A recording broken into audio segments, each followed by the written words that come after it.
તો મિત્રો તમારું સ્વાગત છે। હું છું મહેશ સામરિયા, તમારું સ્વાગત કરું છું આપણા ચેનલ પર। આજે આપણે ધોરણ 9 ના અભ્યાસક્રમને સ્ટાર્ટ કરીશું અને ચેપ્ટર નંબર 1 સંખ્યા પદ્ધતિનું સ્વાધ્યાય 1.1 અને એની સાથે સંખ્યાના પ્રકારો બી સમજીશું। મિત્રો આ વિડીયો ફક્ત ધોરણ 9 ના વિદ્યાર્થીઓ માટે કામનો નથી, પણ એવા દરેક વિદ્યાર્થીઓને કામનો છે કે જેને એક્ઝામમાં, કોમ્પિટિશન એક્ઝામમાં સંખ્યાઓના પ્રકાર વિશે લખવાનું હોય છે અને ઘણા બધા પ્રશ્નો પૂછાય છે મિત્રો સંખ્યા વિશે કે આ કયા પ્રકારની સંખ્યા છે, આનું શું આવશે। ઓકે, તો લેટ્સ બિગિન। આમાં આપણે પહેલો જે ભાગ જોઈશું સંખ્યાના પ્રકાર સમજીશું અને બીજા ભાગમાં સ્વાધ્યાય 1.1 જેના ફક્ત 4 દાખલા છે, જેમાંથી 3 તો બહુ ઇઝી છે, એ જોઈશું। લેટ્સ બિગિન, સ્ટાર્ટ કરીએ સંખ્યાના પ્રકારો। ઓકે, તો સૌથી પહેલા સંખ્યાના પ્રકારોની વાત કરીએ તો મારા મનમાં એક જ ગીત આવે છે, ડિંગ ડોંગ ડિંગ ડિંગ ડોંગ ડિંગ ડોંગ ડિંગ ડોંગ ડિંગ ડોંગ ડિંગ ડિંગ ડોંગ ડિંગ ડોંગ 1 2 3 4 5 6 7 8 9 10 11 12 13 આ બધી સંખ્યા છે પ્રાકૃતિક સંખ્યા। મિત્રો જ્યારે બી તમે નાનપણથી સંખ્યા શીખવાનું શરૂઆત કર્યું હશે તો એ સંખ્યાઓ હતી પ્રાકૃતિક સંખ્યા, 1 2 3 4 5 6 7 8 9 10 અને અનંત સુધી સંખ્યા કદી પૂરી નથી થતી। તો આ બધી નેચરલ નંબર છે, એને આપણે દર્શાવીએ છીએ n વડે। ઓકે, યાદ રાખજો પ્રાકૃતિક સંખ્યા। હવે આની અંદર પ્રાકૃતિક સંખ્યામાં જો તમે 0 ઉમેર દો, જેમ જેમ આપણી ઉંમર વધે છે તેમ તેમ ઘણી વખત આપણને કેટલી વસ્તુઓમાં 0 સફળતા મળી જાય છે, બરાબર, મહેનત કર્યા પછી। એ રીતે આમાં તો એને કહેવાય પૂર્ણ સંખ્યા, હોલ નંબર, મતલબ જેને આપણે W વડે દર્શાવી શકીએ છીએ, હોલ નંબર્સ, જેને શેના વડે દર્શાવી છે ભાઈ? W વડે, જેની અંદર વધારાનું શું છે? 0 છે, 0 1 2 3 4 5 6 7 ડેશ ડેશ ડેશ। એના પછી કેટલી વખત આપણે પાછળ બી જતા હોઈએ છીએ, નેગેટિવમાં બી જતા હોય છે અને પોઝિટિવમાં જતા હોય છે। તો એવી જે સંખ્યા છે જેને કહેવાય પૂર્ણાંક સંખ્યા, જેને આપણે ઇંગ્લિશમાં કહીએ ઇન્ટીજર્સ। ઓકે, અને જેનો શબ્દ એની સંજ્ઞા છે ઝેડ, જે જાહેલીન શબ્દથી બનેલું છે, જર્મન ભાષાના જાહેલીન શબ્દથી, જેનો મતલબ થાય છે ગણવું, એના પરથી એનું ઝેડ સંજ્ઞા આવી છે। એની અંદર તમારે સમાવેશ થશે માઇનસ વાળી સંખ્યા બી, એટલે આ બાજુ માઇનસમાં જતા રહો, માઇનસ સંખ્યા રેખા ખબર જ છે તમને, અને પ્લસ વાળી સંખ્યા બી, આ બધી। તો આ થઈ ગયું છે NWZ। અને ચોથા નંબરની જે સંખ્યા આવે છે એ છે સમય સંખ્યા। સમય સંખ્યા એટલે જે એવી સંખ્યા કે જેને આપણે P/Q સ્વરૂપમાં દર્શાવી શકીએ, જેને ઇંગ્લિશમાં કહેવાય રેશનલ નંબર, અને Q વડે દર્શાવાય છે। કયા નંબર કહેવાય બગા? Rational number. અને શેના વડે દર્શાવાય છે? Q। એટલે એવી સંખ્યા જેને R બરાબર P/Q સ્વરૂપમાં દર્શાવી શકાય। સાદી ભાષામાં કહીએ તો આ બધી સંખ્યા તો ખરી જ, એની સિવાય 2/3 4/5 એવી બધી સંખ્યા, ટોટલી બધી સંખ્યા સિવાય કે પાઈ અને અસમ્ય સંખ્યા, રૂટવાળી સંખ્યા સિવાય। અને છેલ્લે જે સૌથી મોટો જે સંખ્યાનો સમૂહ છે એ છે વાસ્તવિક સંખ્યા, જેને અંદર R છે, રિયલ નંબર્સ, બરાબર ને, જેમાં બધી સંખ્યાનો આ સમાવેશ થાય છે, બધી સંખ્યા। આમાં તમને બધી સંખ્યા આવશે, રૂટવાળી બી આવશે, પાઈ બી આવશે, સમય બી આવશે, અસમય બી આવશે, અને આ બધી સંખ્યા આવશે। મિત્રો આ બધી સંખ્યા સમય બી છે। હું તમને એક બીજી વસ્તુ બી સમજાવી દઉં કે ધ્યાન રાખજો હંમેશા કે આગળ જોઈએ આપણે કે આ બધાની અંદર n નો સમાવેશ થાય છે W-માં, W નો સમાવેશ થાય છે Z-માં, Z નો સમાવેશ થાય છે Q-માં અને R-માં। આમથી જઈએ તો આ બધાનો સમાવેશ થાય છે, N થી W, W થી Z, Z થી Q અને Q થી R। આ ખાસ ધ્યાન રાખજો। આ બાજુ જઈ શકો છો તમે, આ બાજુ નહીં જઈ શકતા, હું સમજાઈશ એનું કારણ શું છે। ઓકે, તો એક વખત ફટાફટ આપણે એક પેલામાં કોષ્ટકમાં જોઈ લઈએ આ બધી સંખ્યાના પ્રકારો। તો મિત્રો આ છે સંખ્યાના પ્રકારો, તમારી સામે ફટાફટ જોઈ લઈએ। પ્રાકૃતિક સંખ્યા નેચરલ નંબર, જે 1 થી શરૂ થતી અનંત સંખ્યા સુધી છે, 1 2 3 4 5। અને આની અંદર પછી એને n વડે દર્શાવાય છે। શેના વડે દર્શાવાય છે ભાઈ? n વડે। પ્રાકૃતિક સંખ્યાને n વડે દર્શાવાય છે। પૂર્ણાંક સંખ્યા જેને W વડે દર્શાવાય છે, જેની અંદર 0 1 2 3 4 બધાનો સમાવેશ થાય છે, વધારાના 0 છે। એના પછી જે પૂર્ણાંક સંખ્યા, આ પૂર્ણ સંખ્યા છે, પૂર્ણાંક સંખ્યાને ઇન્ટીજર કહે છે, જેને શેના વડે દર્શાવાય છે? Z વડે દર્શાવાય છે। એમાં આ બધી સંખ્યાનો સમાવેશ થાય છે, ઋણવાળી, 0 અને પ્લસવાળી બધી સંખ્યા। અને એના પછી આવે છે પરિમેય સંખ્યા, જેને આપણી સાદી ભાષામાં સમય સંખ્યા બી કહે છે। સમય સંખ્યા જેને R વડે દર્શાવાય છે, જે P/Q સ્વરૂપમાં હોય છે, જેની અંદર બધી સંખ્યા લખી શકાય. આ બધી સંખ્યા જેને બી P/Q સ્વરૂપમાં લખી શકાય. હવે ઘણા બધાના પ્રશ્ન થાય છે કે 2 ને કઈ રીતે લખી શકાય P/Q? 2/1, બધાના છેદમાં 1 તો હોય જ છે.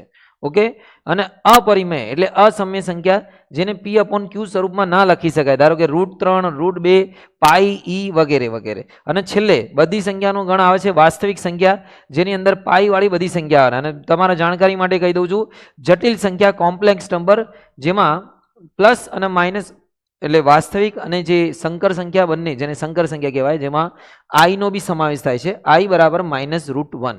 ઓકે, આ બધી સંખ્યાઓના થઈ ગયા છે પ્રકાર, તમારે ધ્યાનમાં રાખવાનું છે. ઓકે, હવે આપણે સ્ટાર્ટ કરીશું સ્વાધ્યાય 1.1. તો મિત્રો સ્વાધ્યાય 1.1 નો પહેલો પ્રશ્ન છે, શું શૂન્ય સમય સંખ્યા છે? હવે જો આપણે અભિયાલ જોયું, પૂર્ણ સંખ્યામાં 0, 1, 2, 3 આવે છે, પૂર્ણાંક સંખ્યામાં બી 0 આવે છે, મતલબ સમય સંખ્યામાં બધું તો આવે જ છે, પૂર્ણ અને પૂર્ણાંક સંખ્યા. તો અહીં લખીશું હા, આનો જવાબ આવશે આન્સર હા, શૂન્ય એ સમય સંખ્યા છે. સમય સંખ્યા છે કારણ કે તેનો સમાવેશ પૂર્ણ અને પૂર્ણાંક બંને સંખ્યામાં થાય છે, બંને પ્રકારની સંખ્યામાં થાય છે. જે સમય સંખ્યા છે, જે સમયમાં આવે છે, જે સમયમાં સમાવિષ્ટ છે, સમયમાં સમાવેલી છે, સમાવિષ્ટ છે. ઓકે, બીજો શું છે એનો પ્રશ્ન? જો P પૂર્ણાંક અને Q શૂન્યતર હોય તો P અને Q માટે તેને લખી શકશું? હા, લખી શકશું. તમે શૂન્ય સંખ્યાને P/Q માં ગમે તે રીતે લખી શકો, ધારો કે ઉપર 0 નીચે 3 બી લખી શકો. -1 ઉપર 0 જ રાખવાનું, 0/2 લખી શકાય, 0/-5 લખી જાય, 0/ ગમે તે લખી શકાય. યાદ રાખજો, ઉપર 0 હોય નીચે કોઈ બી સંખ્યા ચાલે, પણ છેદમાં 0 ના ચાલે ભાઈ. જ્યારે બી છેદમાં 0 આવે તો ગણિતનું ખૂન થઈ જાય છે. ઓકે, કોઈ બી સંખ્યાને નીચે છેદમાં 0 લખતા નહીં, બરાબર ને? ધ્યાન રાખજો. એટલે તો એને શરત આપી છે Q શૂન્યતર છે, મતલબ Q શૂન્ય સિવાયની સંખ્યા છે. એટલે ઘણી બધી શરતો બને છે કે છેદમાં 0 ના આવી જાય. ગણિતને ત્યાં જ બીક લાગે છે કે છેદમાં 0 ના આવી જાય, બરોબર છે? ઓકે, આગળ વધીએ. બીજો પ્રશ્ન, 3 અને 4 વચ્ચેની 6 સમય સંખ્યા શોધો. મિત્રો જ્યારે બી તમને હવે આવી સંખ્યા સમય શોધવાનું હોય 3 અને 4 વચ્ચેની, તો પહેલા આપણે લખી દઈએ અપોનમાં. 3 ના નીચે કશું નહીં એટલે શું લખી દો? 1. 4 ના નીચે કશું નહીં એટલે લખી દો 1. હવે જો 3 અને 4 વચ્ચેની સંખ્યા પોઈન્ટમાં નહીં લાવવાની, આપણે અપૂર્ણાંકમાં લાવવાની, P/Q. તો તમે કહેશો કઈ આવે? કોઈ બી ના આવે. તો એક કામ કરો, સિમ્પલ, 6 સમય સંખ્યા શોધવાની છે ને, તો આ બંનેને 7 વડે ગુણી દો. બંનેને 7 વડે, છેદ સરખા થવા જોઈએ. તો 3 સીતા 21, 7 એકા 7, 7 ચોક 28, 7 એકા 7. તો આ બંનેના આ જ છે, આ 3 અને 4 છે. હવે જો તમે 21 અને 28 વચ્ચે તમને 6 સમય સંખ્યા મળી જશે. લખી દો માંગેલ સમય સંખ્યા. કઈ આવશે ભાઈ? માંગેલ સમય સંખ્યામાં આવશે આપણી પાસે જે બી લખી દો ભાઈ, જે આવતી હોય, 22/7, 23/7, 24/7, 25/7 અને 26/7 અને 27/7. આ મેં ક્યાંથી લખ્યું? 21 અને 28 વચ્ચેની સંખ્યા લખી નાખી. તો આ થઈ ગયું તમારી 6 સમય સંખ્યા. અને આની વેલ્યુ તમે નીકાળશો કેલ્ક્યુલેટરમાં તો 3 અને 4 ની વચ્ચે જ આવશે, પોઈન્ટમાં જ આવશે. ધારો કે તમે 22/7 કરો તો 3.14 ની આસપાસ આવશે, જે 3 અને 4 ની વચ્ચે છે. 22/7 પાઈની વેલ્યુ આપણે જેને લઈએ છીએ. તો આગળ વધીએ મિત્રો. આગળ શું છે બીજું? આગળ હા, બીજો પ્રશ્ન આવે છે આપણી સમક્ષ. આ રહ્યો, ચલો. 3/5 અને 4/5, આની વચ્ચે 5 સમય સંખ્યા શોધો. મિત્રો દાખલો બહુ ઈઝી છે, ધોરણ 8 નો દાખલો એવું સમજી લો. કદાચ કોઈ એવો દાખલો પૂછાય કે જેના છેદ સરખા ના હોય તો તમારે પહેલા છેદ સરખા કરી લેવાના. આમાં તો છેદ સરખા આપ્યા છે, માટે કેટલી સમય સંખ્યા શોધવાની છે? 5. તો 5 શોધવાની હોય તો 6 વડે ગુણી નાખો, કામ પૂરું. ઘણી વાર તો ઓછું ગુણવાથી બી આવી જાય. અને યાદ રાખજો મિત્રો, જવાબ તમારો અને તમારા સાહેબનો અલગ આવી શકે સમય સંખ્યામાં, તો બી બંનેના જવાબ સાચા હોઈ શકે છે. હા, એવું ના હોય તમે જે સમય સંખ્યા છે, કેમ કે કોઈ બી બે સંખ્યા વચ્ચે અનંત સમય સંખ્યા હોય તો જરૂર નહીં કે તમે જે સમય સંખ્યા કીધું એ તમારા સાહેબે કીધું, તમારા સાહેબે કે એ જ બધાને આવે, નહીં, ના મુન્ના ના, બરાબર ને? યાદ રાખજો, ગમે તે આવી શકે છે.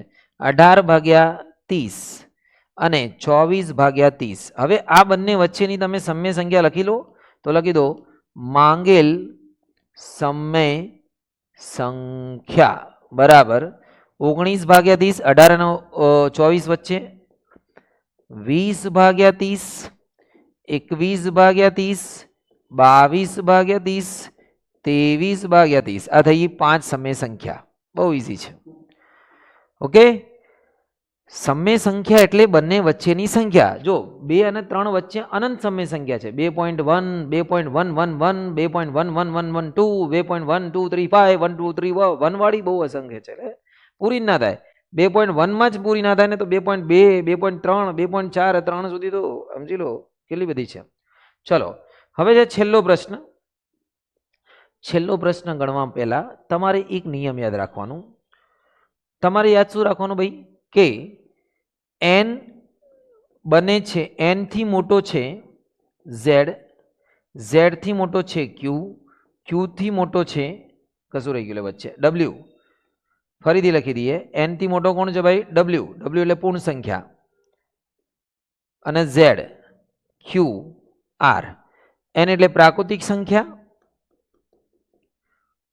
પૂર્ણ સંખ્યા, અને આ છે ભાઈ પૂર્ણાંક સંખ્યા, અને આ છે સમય, અને આ છે વાસ્તવિક. હવે સાંભળજો, હું તમને એમ કહું પ્રાકૃતિક સંખ્યા પૂર્ણ સંખ્યા છે, આ બાજુ આમ કહું આ છે, તો તમે કહેશો હા છે ભાઈ. કે આ આનું બચ્ચું છે, આ આનું બચ્ચું છે, આના આ બે બચ્ચા છે. પણ હું કહું આ આનું બચ્ચું છે, તમે કહેશો હા છે. પણ હું કહું આ આનું બચ્ચું છે, તમે કહેશો ના ના ભાઈ, આ તો બધા બાપ ઉપર જતા જતા બાપ આવે છે, મતલબ મોટા થાય છે બાપ જવા. અહીંયા જો n નો સમાવેશ w માં થાય છે, પણ w n માં ના થાય. સમજા મારી વાત? હવે જો પ્રશ્ન શું છે, દરેક પ્રાકૃતિક સંખ્યા પૂર્ણ સંખ્યા છે, દરેક પ્રાકૃતિક પૂર્ણ સંખ્યા છે, તો હા લખીશું આ વિધાન શું છે ભાઈ? સત્ય. કારણ કે પ્રાકૃતિક સંખ્યાનો સમાવેશ પૂર્ણમાં થાય છે. સિમ્પલ. કે આની અંદર 1 2 3 અને આની અંદર 0 1 2 3 આવે છે. ચલો બીજું, દરેક પૂર્ણાંક સંખ્યા પૂર્ણ છે. ભાઈ આમ છે ને ભાઈ, આમ ઉપરની તરફ ના મુન્ના ના, આ નીચેની તરફ મોટું પેડી જશે. શું પૂર્ણાંક પૂર્ણ સંખ્યા છે? તો લખવાનું ના, નીચેથી ઉપર નહીં જવાનું, ઉપરથી નીચે આવવાનું છે. પૂર્ણાંક રિવર્સ ગિયર નથી બકા, પૂર્ણાંક પૂર્ણ સંખ્યા નથી. એ કે પૂર્ણાંકમાં તો માઇનસ વાળી બી આવે, પ્લસ વાળી બી આવે, પૂર્ણમાં તો ખાલી 0 1 2 3 આવે છે. તો લખવાનું આ વિધાન શું છે? અસત્ય. બધી પૂર્ણાંક સંખ્યા પૂર્ણમાં આવતી નથી. માઇનસ વાળી તો નહીં જ આવતી, 0 આવે છે, માઇનસ વાળી તો છે જ નહીં આમાં. હવે સાંભળજો, દરેક સમય સંખ્યા પૂર્ણ છે, સમય સંખ્યા પૂર્ણ છે. આમ બોલો ના, નહીં જ નહીં યાર, સમય પૂર્ણ છે, પૂર્ણાંક સંખ્યા સમય છે, પ્રાકૃતિક સંખ્યા સમય છે, પણ સમય પૂર્ણ નથી. સમય તો વાસ્તવિકમાં જ આવશે ખાલી. તો લખીશું અસત્ય. શું છે ભાઈ? અસત્ય. કારણ કે કઈ કીધી છે ને? બધી સમય સંખ્યા પૂર્ણમાં આવતી નથી, એવું લખી દેવાનું. બધી સમય સંખ્યા પૂર્ણ સંખ્યામાં સમાવિષ્ટ થતી નથી. સંખ્યામાં સમાવિષ્ટ થતી નથી. તમે સમજી ગયા? તો આ રીતે આ સ્વાધ્યાય આપણો પૂરો થાય છે, અને તમને ખ્યાલ આવી ગયો છે મિત્રો. કોઈ બી તમારા પ્રશ્ન હોય તો મને કોમેન્ટ બોક્સમાં જરૂર જણાવજો મિત્રો. બહુ મહેનતથી બહુ જ તૈયારી સાથે આપણે વિડીયો બનાવીએ છીએ, તો તમારું એક લાઇક અને શેર અને જો સબસ્ક્રાઇબ કરજો, ચેનલ પર ન હોય તો તમને તમારા કામના વિડીયો મળતા રહેશે. લાઇક કરશો, હાઇપ કરશો તો મને બહુ ગમશે. હું તમારા માટે બહુ જ હજી મહેનત કરવા તૈયાર છું, પણ થોડી તમે બી રિસ્પોન્સ જરૂર કરો. તૈયારી કરો, આગળ વધો. શુભમ.